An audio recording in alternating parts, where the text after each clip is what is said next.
প্রচার করো, যদি একটি মাত্র আয়াত হয়। আসসালামু আলাইকুম ওয়া রাহমাতুল্লাহি ওয়া বারাকাতুহু। ইন্নাল হামদালিল্লাহ ওয়াসসালাতু ওয়াসসালামু আলা মান লা নাবিয়্যা বা'দা আম্মা বা'দ। ফাআউযু বিল্লাহি মিনাশ শাইতানির রাজীম। বিসমিল্লাহির রাহমানির রহিম। ওয়ালিল্লাহি আলান নাসি হিজ্জুল বাইতি মান ইসতাতাআ ইলাইহি সাবিলা।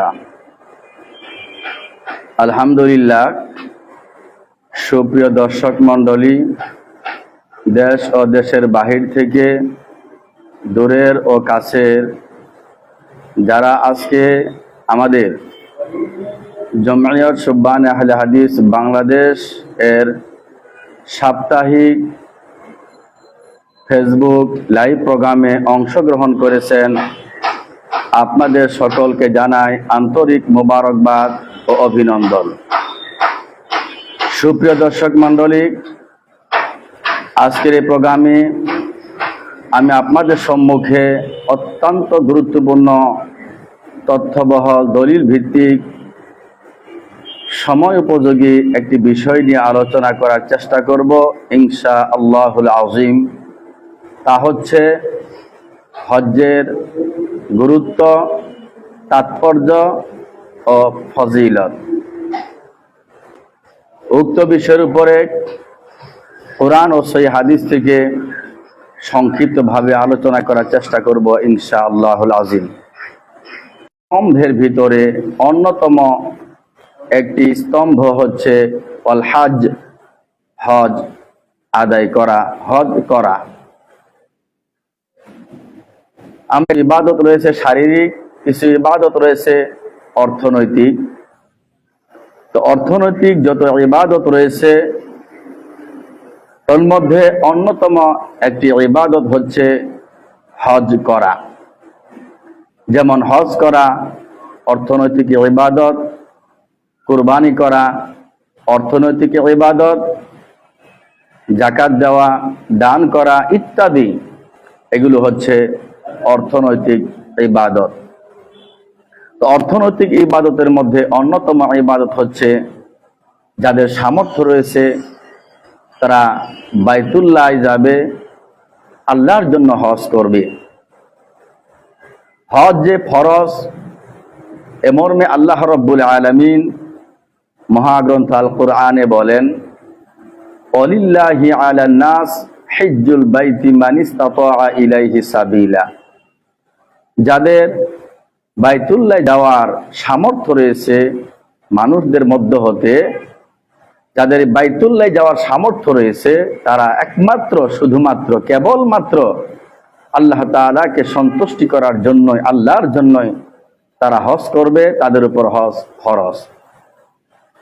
আল্লাহ রাব্বুল আলামিন নবী সাল্লাল্লাহু আলাইহি ওয়াসাল্লামকে বলেন, ওয়াযিন ফিন নাসি বিল হজ।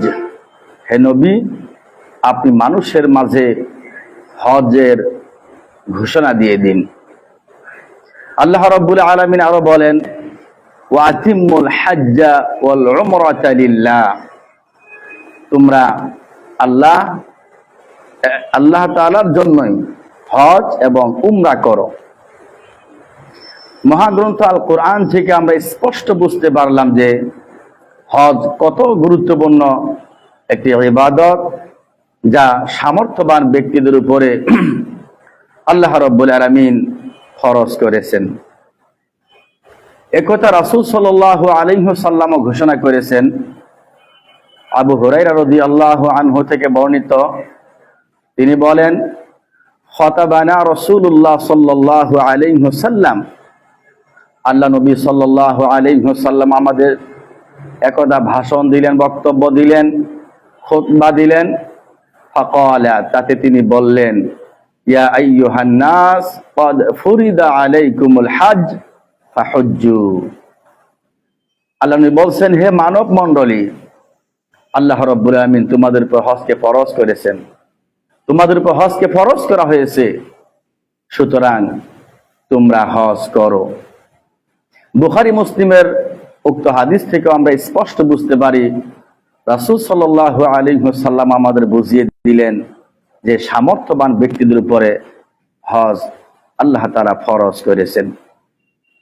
সুপ্রিয় দর্শক মণ্ডলী, এই হজ এর ফজিলত, এর গুরুত্ব, তাৎপর্য অপরিসীম, যা নবী সাল্লাল্লাহু আলাইহি ওয়াসাল্লামের বিভিন্ন হাদিস থেকে আমরা স্পষ্টভাবে বুঝতে পারি। আমি আমার এই সংক্ষিপ্ত আলোচনায় ধারাবাহিকভাবে পয়েন্ট আকারে কিছু দলিল ভিত্তিক হাদিস তুলে ধরব, যা থেকে আমরা স্পষ্ট বুঝতে পারবো হজ এর গুরুত্ব, তাৎপর্য এবং ফজিলত কত বেশি। হজ অন্যতম একটি শ্রেষ্ঠ ইবাদত। আল্লাহ রাব্বুল আলামিনের নিকটে যত আমল আছে, যত শ্রেষ্ঠ ইবাদত আছে, তোর মধ্যে অন্যতম একটি শ্রেষ্ঠ ইবাদত হচ্ছে হজ করা। আবু হুরায়রা রাদিয়াল্লাহু আনহু থেকে বর্ণিত, সুইলা রাসূলুল্লাহ সাল্লাল্লাহু আলাইহি ওয়াসাল্লাম, আল্লাহ নবী সাল্লাল্লাহু আলাইহি ওয়াসাল্লামকে প্রশ্ন করা হলো, আইয়ুল আমালি আফদাল, হে আল্লাহর নবী, আল্লাহর নিকট কোন আমলটি সবচেয়ে প্রিয়? আল্লাহর নিকটে কোন আমলটি সবচেয়ে উত্তম? কোন আমলটি আল্লাহর কাছে প্রিয়? ক্বালা, তখন রাসূল সাল্লাল্লাহু আলাইহি ওয়াসাল্লাম তিনটি আমলের কথা বললেন। এক, ঈমানুন বিল্লাহি ওয়া রাসূলি, এক নম্বরে আল্লাহ এবং তার রাসূলকে, রাসূলের প্রতি ঈমান আনয়ন করা, আল্লাহকে বিশ্বাস করা, রাসূল সাল্লাল্লাহু আলাইহি ওয়াসাল্লামকে বিশ্বাস স্থাপন করা আল্লাহর কাছে সবচেয়ে প্রিয় উত্তম ইবাদত। লিলা সুম্মা মাযা, অতঃপর রাসূল সাল্লাল্লাহু আলাইহি ওয়াসাল্লামকে দ্বিতীয়বার প্রশ্ন করা হলো, হে আল্লাহর নবী, তারপরে কোন আমলটি আল্লাহর কাছে প্রিয়? ক্বালা আল জিহাদ ফি সাবিলিল্লাহ, আল্লাহ নবী সাল্লাল্লাহু আলাইহি ওয়াসাল্লাম দ্বিতীয়বার বললেন, আল্লাহর নিকটে সবচেয়ে প্রিয় উত্তম আমল, ইবাদত হচ্ছে আল্লাহর রাস্তায় জিহাদ করা। কিলা সুম্মা মাযা, অতঃপর রাসূল সাল্লাল্লাহু আলাইহি ওয়াসাল্লামকে প্রশ্ন করা হলো, আল্লাহর নিকটে কোন আমলটি সবচেয়ে প্রিয়? রাসূল সাল্লাল্লাহু আলাইহি ওয়াসাল্লাম জবাব দিলেন, হজ্জুল মাবরুর, কবুলকৃত হজ। কবুল হজ আল্লাহর কাছে সবচেয়ে প্রিয় উত্তম ইবাদত। যারা এই উত্তম ইবাদত করবে তারাও আল্লাহর কাছে প্রিয় বান্দা বলে গণ্য হয়ে যাবে। তাহলে আল্লাহ নবী সাল্লাল্লাহু আলাইহি ওয়াসাল্লাম তিনটি আমলের কথা বললেন। এক, আল্লাহ এবং তার রাসূলের প্রতি ঈমান আনয়ন করা, বিশ্বাস করা। দুই, আল্লাহ রাস্তায় জিহাদ করা, যুদ্ধ করা। তিন, হজ করা, হজ্জে মাবরুর। বুখারী মুসলিমের উক্ত হাদিস থেকে আমরা বুঝতে পারলাম আল্লাহর কাছে যত প্রিয় ইবাদত রয়েছে তার মধ্যে হজ হচ্ছে অন্যতম একটি প্রিয় ইবাদত। হজ গুনাহ থেকে মুক্ত করে, হজ গুনাহ থেকে মুক্তি লাভ করে। আন আবি হুরায়রা রাদিয়াল্লাহু আনহু قال قال رسول الله صلى الله عليه وسلم من حج لله فلم يرفث ولم يفسق رجع كيوم ولدته امه رواه البخاري ومسلم। সুবহানাল্লাহ, কত চমৎকার কথা আল্লাহ রাসূল সাল্লাল্লাহু আলাইহি ওয়াসাল্লাম বললেন। আবু হুরায়রা রাদিয়াল্লাহু আনহু বলেন, আল্লাহ নবী সাল্লাল্লাহু আলাইহি ওয়াসাল্লাম বলছেন, যারা কেবলমাত্র শুধুমাত্র একমাত্র আল্লাহর সন্তুষ্টির জন্য, আল্লাহকে রাজি এবং খুশি করার জন্য যারা হজ করবে, তাতে সে কোনো অশ্লীল, বেহায়াপনা, অশ্লীলতা কোনো কাজ করবে না এবং কোনো অশ্লীল কথাবার্তা বলবে না। এইভাবে যদি কেউ হজ করতে পারে শুধুমাত্র আল্লাহর জন্যই, তাহলে ওই ব্যক্তি হজ করে এমন ভাবে নিষ্পাপ হয়ে বাড়িতে ফিরবে যে যেদিন তার মা তাকে জন্মগ্রহণ করেছে। নিষ্পাপ শিশু, কোনো বাচ্চা যখন জন্মগ্রহণ করে তার যেমন তখন কোনো গুনাহ থাকে না, সে নিষ্পাপ হয়ে যায়, ঠিক হাজী সাহেব হজ করে যখন বাড়িতে ফিরে এইভাবে শিশু বাচ্চার মতো নিষ্পাপ হয়ে বাড়িতে ফিরে। সুবহানাল্লাহ। উক্ত হাদিস বুখারী মুসলিমের হাদিস থেকে আমি স্পষ্ট বুঝতে পারলাম যে হজ্জের মাধ্যমে আল্লাহ রাব্বুল আলামিন সগীরা কাবীরা সকল গুনাহ আল্লাহ তাআলা মাফ করে দেন। সব গুনাহ মাফ করে নিষ্পাপ শিশুর মতো আল্লাহ তাআলা হাজী সাহেবকে বানিয়ে দেন। সুবহানাল্লাহ। হজ এমন গুরুত্বপূর্ণ একটি ইবাদত। হজ্জের একমাত্র বিনিময় হচ্ছে জান্নাত। হজ্জের বিনিময় হচ্ছে জান্নাত। এ মর্মে রাসূল সাল্লাল্লাহু আলাইহি ওয়াসাল্লামের হাদিস এসেছে, আন আবি হুরায়রা রাদিয়াল্লাহু আনহু قال قال رسول الله صلى الله عليه وسلم العمرة إلى العمرة كفارة لما بينهما والحج المبرور ليس له جزاء إلا الجنة رواه البخاري মুসলিম। আবু হুরায়রা রাদিয়াল্লাহু আনহু বলেন, রাসূল সাল্লাল্লাহু আলাইহি ওয়াসাল্লাম বলছেন যে আল উমরাতু ইলাল উমরা, এক উমরা থেকে আরেক উমরা পর্যন্ত মধ্যবর্তী যত সগীরা গুনাহ আছে সকল সগীরা গুনাহ আল্লাহ তাআলা মাফ করে দিবেন। সুবহানাল্লাহ। অর্থাৎ কেউ একটি উমরা করেছেন, এরপর আরেকটি উমরা করেছেন, এক উমরা থেকে আরেক উমরার মধ্যখানে তার যত সগীরা গুনাহ হয়েছে, আরেকটি উমরা করার কারণে এই যে মধ্যখানে বিশাল ব্যবধান, এক উমরা থেকে আরেক উমরা পর্যন্ত যত সগীরা গুনাহ হয়েছে, আল্লাহ রাব্বুল আলামিন আরেকটি উমরা করার কারণে সকল সগীরা গুনাহকে আল্লাহ রাব্বুল আলামিন মাফ করে দিবেন। সুবহানাল্লাহ। ওয়াল হাজ্জুল মাবরুর লাইসা লাহু জাযাউন ইল্লাল জান্নাহ, আর কবুলকৃত হজ্জের কোনো জাযা নাই, কোনো বিনিময় নাই, কোনো জাযা নাই, আছে ইল্লাল জান্নাহ, তা হচ্ছে জান্নাত। সুবহানাল্লাহ। আমরা যদি জান্নাতি পেয়ে যাই, আমাদের আর কি প্রয়োজন? যত ইবাদত আমরা করি না কেন সবকিছুটা জান্নাত পাওয়ার জন্য আমরা করে থাকি। হজ করার মাধ্যমে যদি আমরা জান্নাত পেতে পারি, আমরা যদি আমাদের কাঙ্ক্ষিত জান্নাত আমরা পেয়ে যাই, আমাদের আর কি প্রয়োজন? আর তো কিচ্ছু প্রয়োজন নাই। এই হজ এমন একটি ইবাদত যার বিনিময়ে আপনি সরাসরি আল্লাহ রাব্বুল আমিনের জান্নাতে প্রবেশ করতে পারবেন। মর্মে বুখারী মুসলিমের হাদিসে রাসূল সাল্লাল্লাহু আলাইহি ওয়াসাল্লাম আমাদেরকে জানিয়ে দিলেন। হজ দারিদ্র ও গুনাহ দূর করে, হজ দারিদ্রতাও দূর করে দেয় এবং অভাব অনটন এবং নিজের গুনাহ যত আছে এই সব গুনাহগুলোকে দূর করে দেন। সম্মানিত সুধী মণ্ডলী, হজ এত গুরুত্বপূর্ণ ইবাদত। আমরা অনেকে হয়তো ভাবি, অনেকে মনে করি আমার হজ করতে গেলে 5 থেকে 7 লক্ষ টাকা খরচ হবে। এত টাকা খরচ হয়ে গেল, আমি মনে হয় গরিব হয়ে যাব, আমি মনে হয় দরিদ্র হয়ে যাব, আমার মনে হয় অভাব চলে আসবে। কিন্তু জি না, রাসূল সাল্লাল্লাহু আলাইহি ওয়াসাল্লাম বলে দিলেন, হজ করার পরে হজ্জের কারণে যে অর্থ আপনার খরচ হবে, আল্লাহ রাব্বুল আলামিন পরবর্তীতে কিভাবে আল্লাহ তাআলা আপনাকে সম্পদ দিয়ে দিবেন আপনি নিজেও বুঝতে পারবেন না। হজকারীর হাজী সাহেবের কোনো দরিদ্রতা আসবে না, আল্লাহ তাআলা দরিদ্রতাকে দূর করে দিবেন, গুনাহকেও দূর করে দিবেন। মর্মে রাসূল সাল্লাল্লাহু আলাইহি ওয়াসাল্লাম তিরমিজি হাদিসে স্পষ্ট করে বলে দিয়েছেন। আন আব্দুল্লাহ ইবনে মাসউদ রাদিয়াল্লাহু আনহু قال قال رسول الله صلى الله عليه وسلم تابعوا بين الحج والعمرة فإنهما ينفعان الفقر والذنوب كما ينفي الكير خبث الحديد والذهب والفضة। আল্লাহ নবী সাল্লাল্লাহু আলাইহি ওয়াসাল্লাম বললেন, তাবিউ বাইনাল হজ্জ ওয়াল উমরা, তোমরা পরস্পর হজ এবং উমরা আদায় করো, হজ করো, উমরা করো, উমরা করো, হজ করো। হজ এবং উমরা তোমরা পরস্পর ধারাবাহিকভাবে তোমরা আদায় করো। কেননা এই হজ এবং উমরার কারণে আল্লাহ রাব্বুল আমিন তোমাদের দারিদ্রকে এবং গুনাহকে, দারিদ্রকে এবং গুনাহকে এমন ভাবে দূর করে দিবেন, এমন ভাবে মিটিয়ে দিবেন, এমন ভাবে দূর করে দিবেন যেমন ওই হাপরের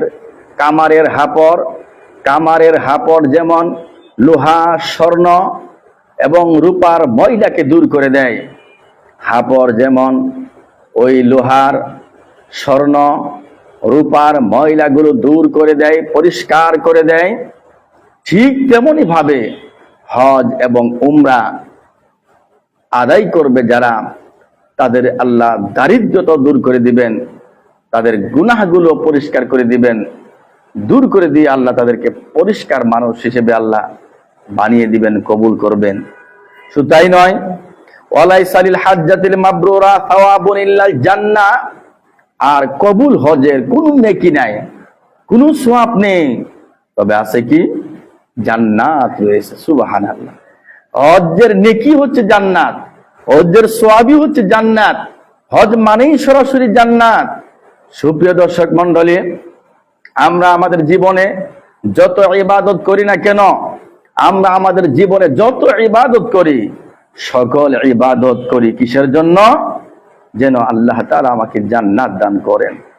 কারণ আল্লাহ রাব্বুল আমিন বলছেন, সবচাইতে ওই ব্যক্তি সফল, ফামান যুহজিহা আনিন নার ওয়া উদখিলাল জান্নাহ ফাকাদ ফাযা।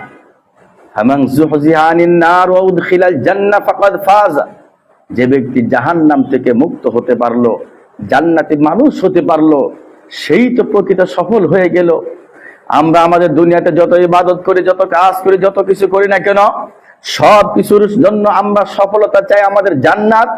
আমরা যদি জান্নাতি হতে পারি, তাহলেই তো আমরা সফল, তাহলেই তো আমরা সফল হয়ে যাব। সুতরাং যদি হজ্জের মাধ্যমে আমাদের সরাসরি জান্নাতি হয়ে যায়, নেকির কি প্রয়োজন? সুবহানাল্লাহ।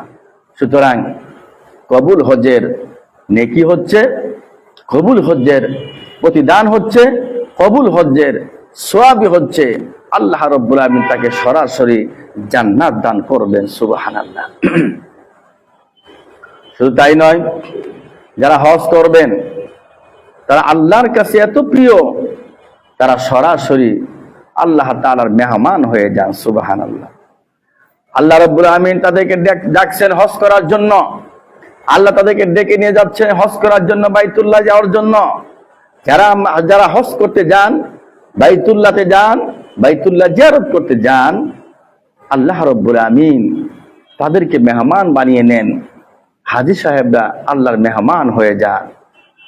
আবু হুরায়রা রাদিয়াল্লাহু আনহু বলেন, রাসূল সাল্লাল্লাহু আলাইহি ওয়াসাল্লাম বলছেন, ওয়াফদুল্লাহ সালাসা, তিন প্রকার ব্যক্তি সরাসরি আল্লাহর মেহমান হয়ে যান।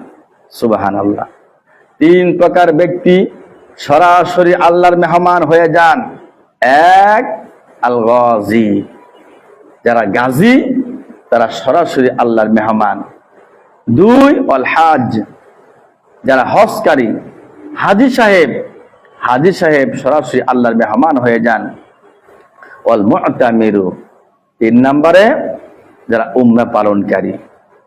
তাহলে নাসাইর এই চমৎকার সহিহ হাদিস থেকে স্পষ্ট হয়ে যায় যে যারা হজ করবে তারা আল্লাহর মেহমান হয়ে যান, যারা গাজী তারা আল্লাহর মেহমান, যারা উমরা পালনকারী তারা আল্লাহর মেহমান হয়ে যান। আর যারা আল্লাহর মেহমান হয়ে যাবেন, আল্লাহর মেহমান হয়ে যখন সে আল্লাহর কাছে কিছু চাবেন, আল্লাহ রাব্বুল আমিন তাকে তাই দিয়ে দিবেন। সুবহানাল্লাহ। বিশেষ করে আরাফার ময়দানে যখন হাজী সাহেবেরা দু চোখের পানি ছেড়ে দিয়ে কান্নাকাটি করে আল্লাহ রাব্বুল আমিন জাহান্নাম থেকে মুক্ত করে দেন, তাদের দোয়াগুলো কবুল করেন, আল্লাহ রাব্বুল আমিন এই হাজী সাহেব, গাজী, উমরা পালনকারী তারা যখন আল্লাহর মেহমান হয়ে যান, তারা যখন আল্লাহর কাছে কোনো কিছু চান, ক্ষমা চান, আল্লাহ রাব্বুল আমিন তাদের ক্ষমা করে দেন, আল্লাহ রাব্বুল আমিন তাদের ডাকে সাড়া দেন। সম্মানিত সুধী মণ্ডলী, হজ্জে আমরা যাই, যারা হজ করতে যান তারা তো আল্লাহর কাছে সাক্ষ্য দিতে যান। কি সুন্দর বাক্য বলে, লাব্বাইক আল্লাহুম্মা লাব্বাইক, লাব্বাইক লা শারীকা লাকা লাব্বাইক, ইন্নাল হামদা ওয়া নি'মা লাকা ওয়াল মুলকা লা শারীকা লাক। এই যে চমৎকার বাক্যের মাধ্যমে তাওহীদের বাক্য, একত্বতার বাক্য, আল্লাহর কাছে সাক্ষ্য দিয়ে এই বাক্য যখন উচ্চারণ করে হাজী সাহেবেরা, যখন এই বাক্যটি উচ্চারণ করে, তখন তার ডানে বামে সামনে পিছনে পৃথিবীর এক প্রান্ত থেকে আর এক প্রান্ত পর্যন্ত যত গাছপালা, তরুলতা, মাটি, পাথর যত কিছু আছে সব কিছুই এই হাজী সাহেবদের সাথে তালবিয়া পাঠ করতে থাকে। সুবহানাল্লাহ। মরবে রাসূল সাল্লাল্লাহু আলাইহি ওয়াসাল্লাম বলেন, আন সাহাল ইবনে সাদ قال قال رسول الله صلى الله عليه وسلم ما من مسلم يلبي إلا لبى من عن يمينه أو عن شماله من حجر أو شجر أو مدر حتى تنقطع الأرض من ها هنا وها هنا আল্লাহ নবী সাল্লাল্লাহু আলাইহি ওয়াসাল্লাম বলেন, যখন কোনো ব্যক্তি, যখন কোনো মুসলমান, যখন হাজী সাহেবেরা ওই হজ করতে গিয়ে তালবিয়া পাঠ করে লাব্বাইক আল্লাহুম্মা লাব্বাইক, এই তালবিয়া যখন পাঠ করতে থাকে, তখন ওই হাজী সাহেবদের সাথে তাদের ডানে বামে সামনে পিছনে যত গাছপালা রয়েছে, যত পাথর রয়েছে, যত মাটি রয়েছে, যত কাদা মাটি রয়েছে, পৃথিবীর এক প্রান্ত থেকে আর এক প্রান্তে যত কিছু রয়েছে সব কিছুই ওই হাজী সাহেবদের সাথে তালবিয়া লাব্বাইক আল্লাহুম্মা লাব্বাইক এই বাক্য পাঠ করতে থাকে, উচ্চারণ করতে থাকে, যা বুখারী মুসলিমের হাদিস থেকে আমরা স্পষ্টভাবে বুঝতে পারি। তো পাঠ করার কারণে হাজী সাহেবদের কি উপকার হবে স্পষ্টভাবে বোঝা যাচ্ছে যে হাজী সাহেব যখন তালবিয়া পাঠ করে, সে নিজে পাঠ করার কারণে সে তো নিজের পাঠ করার জন্য তালবিয়ার নেকি পাবেই, অতিরিক্ত এই পৃথিবীর এক প্রান্ত থেকে আর এক প্রান্ত পর্যন্ত যত কিছু এই হাজী সাহেবদের সাথে তালবিয়া পাঠ করবে, এই সব কিছু তালবিয়া পাঠ করে যত নেকি হবে, সব নেকি আমল নামা আল্লাহ রাব্বুল আমিন ওই হাজী সাহেবের আমল নামায় দান করে দিবেন। সুবহানাল্লাহ। সুপ্রিয় দর্শক মন্ডলী, এত চমৎকার হজ এত গুরুত্বপূর্ণ একটি ইবাদত। হজ্জের কার্যক্রম, হজ্জের রুকুন, হজ্জের কাজ যত আছে, সকল কাজগুলোই অত্যন্ত গুরুত্বপূর্ণ। নেকির কাজ, সওয়াবের কাজ, জান্নাতে যাওয়ার কাজ। কারণ আমরা জানি হজ করতে যান যারা, উমরা করতে যান যারা, যে হজ্জের কাজের মধ্যে অন্যতম একটি কাজ হচ্ছে হাজরে আসওয়াদকে চুম্বন করা। হাজরে আসওয়াদকে ইশারা করা, চুম্বন করা, এটি অন্যতম একটি কাজ। এই হাজরে আসওয়াদ সম্পর্কে রাসূল সাল্লাল্লাহু আলাইহি ওয়াসাল্লাম বলেন, আন ইবনে আব্বাস রাদিয়াল্লাহু আনহু قال قال رسول الله صلى الله عليه وسلم نزل الحجر الأسود من الجنة وهو أشد بياضا من اللبن فسودته خطايا بني آدم। আহমদ তিরমিজির হাদিসে রাসূল সাল্লাল্লাহু আলাইহি ওয়াসাল্লাম বলেন যে এই যে হাজরে আসওয়াদ, এটা হচ্ছে জান্নাতি পাথর। হাজরে আসওয়াদ হচ্ছে জান্নাতের পাথর। যখন এই হাজরে আসওয়াদকে জান্নাত থেকে আনা হয়, নাজিল করা হয়, প্রেরণ করা হয়, এই পাথরকে যখন জান্নাত থেকে নিয়ে আসা হয়, তখন এই পাথরটি ছিল দুধের চাইতেও সাদা। দুধের চাইতেও সাদা, এর চাইতে আর সাদা কোনো কিছু পৃথিবীতে নাই। এত সাদা ছিল হাজরে আসওয়াদ। অথচ এখন আমরা সেই পাথরটাকে দেখতে পাই কালো। হাজী সাহেবরা হজ করতে যান, তাদের জীবনে যত গুনাহ আছে, হাজরে আসওয়াদ চুম্বন করার মাধ্যমে এই হাজী সাহেবের গুনাহগুলো হাজরে আসওয়াদ চুষে খেতে থাকে, তাদের চুষে দিতে থাকে। কারণ হচ্ছে পাপের একটা প্রতিক্রিয়া আছে। এই হাজরে আসওয়াদ যখন চুম্বন করা হয়, হাজী সাহেবের সকল পাপগুলো এই হাজরে আসওয়াদ চুষে নেন, যার কারণে হাজী সাহেবের পাপগুলো গ্রহণ করতে করতে সাদা পাথরটি এখন পাপ নিতে নিতে এখন কালোই পরিণত হয়েছে। তাহলে হাজরে আসওয়াদ চুম্বন করার মাধ্যমে, হাজরে আসওয়াদ চুম্বন করার মাধ্যমে আল্লাহ রাব্বুল আমিন হাজী সাহেবদের পাপগুলোকেও এভাবে চমৎকারভাবে মিটিয়ে দিতে থাকেন। সুবহানাল্লাহ। আরো রয়েছে এই হাজরে আসওয়াদ সম্পর্কে আল্লাহ নবী সাল্লাল্লাহু আলাইহি ওয়াসাল্লাম বলেছেন, আন ইবনে আব্বাস রাদিয়াল্লাহু আনহু قال قال رسول الله صلى الله عليه وسلم في الحجر والله لا يبعثنه الله يوم القيامة له عينان يبصر بهما ولسان ينطق به يشهد على من استلمه بحق رواه الترمذي। সুবহানাল্লাহ। এই হাজরে আসওয়াদ এত গুরুত্বপূর্ণ। আল্লাহ রাসূল সাল্লাল্লাহু আলাইহি ওয়াসাল্লাম বলেন, কিয়ামত হাজরে আসওয়াদ সম্পর্কে রাসূল বলছেন, কিয়ামতের মাঠে এই হাজরে আসওয়াদকে আল্লাহ তাআলা দুটি চক্ষু দিবেন। এই হাজরে আসওয়াদকে আল্লাহ তাআলা দুটি চক্ষু দিবেন। এই দুটি চক্ষু দিয়ে তারা হাজরে আসওয়াদ দেখতে থাকবেন। কিয়ামতের মাঠে দেখতে থাকবেন কে কে হজে গিয়েছেন, কে হজ করেছেন, তাকে চুম্বন খেয়েছেন, তাকে ইশারা করেছেন, এইভাবে হাজরে আসওয়াদ এইভাবে দেখতে থাকবে, শুধু দেখবেই না, তারপর আল্লাহ রাব্বুল আমিন তাকে জবান দিবেন, কথা বলার ক্ষমতা দিবেন, কথা বলার যোগ্যতা দিবেন, কথা বলতে পারবে হাজরে আসওয়াদ।